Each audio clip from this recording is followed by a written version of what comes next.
இரட்டை இலக்கத்தில் இடங்கள் கிடைக்குமா? தேர்தல் தேதி அறிவிப்பு வெளியாகிறதுக்குள்ளேயே தொகுதி பேரத்தை முடிக்கணும்னு சின்ன கட்சிகள் எல்லாம் அவசரம் காட்டுதான். ஆனா சூரிய கட்சி தலைமையும் இலை கட்சி தலைமையும் எதை பத்தியும் அலட்டிக்காம மத்த வேலைகளை பாக்குறாங்களாம். தங்களோட கூட்டணியில இருக்கிற பெரிய கட்சிகளை சரி கட்டின பின்னாலதான் மற்ற கட்சிகளோட பேசுவாங்கன்னு சொல்றாங்க.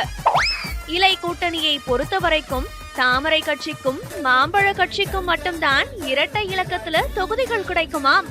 மிச்சம் இருக்கிறத மத்த கட்சிகளுக்கு சுண்டல் விநியோகம் செய்யறது மாதிரி 1-2 பிரிச்சு கொடுக்கறதா இருக்காங்களாம். குக்கர்காரரோட இலை கட்சி நேரடியா பேரம் பேச வாய்ப்பில்லையாம். தாமரைக்கு ஒதுக்குற இடங்கள்ல அவரால எத்தனை வாங்க முடியுமோ வாங்கிக்கிட்டோம் அப்படின்னு இலை தரப்புல ஒரு பேச்சு ஓடுதான். அந்த பக்கம் சூரிய கூட்டணியில முரண்டு பிடிச்சிட்டு இருக்கிற தேசிய கட்சிக்கு மட்டும்தான் அதிக இடங்கள் கிடைக்குமாம். அதுவும் அவங்க கேக்குற எண்ணிக்கையில பாதிதான் கொடுக்க முடியும் அப்படின்னு சொல்லுதாம் சூரிய தரப்பு. ஆட்சியில பங்குங்கிற பேச்சுக்கே இடமில்லைன்னு திட்டவட்டமா சொல்லியாச்சாம். அதனால கூட்டணி பத்தின முடிவு இப்போ கதர்காரங்க கிட்டதான் இருக்காம். கதர் கட்சி வந்தா வரட்டும், வராட்டி போகட்டும் அப்படிங்கிற மனநிலைக்கு சூரிய கட்சி வந்துருச்சாம்.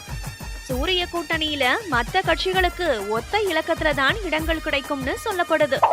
ஆனா எப்படியாவது இரட்டை இலக்கத்துல சீட்டுகளை வாங்கிடணும்னு சிறுத்தைகளும் செங்கொடைக்காரங்களும் துடிக்கிறாங்களாம்.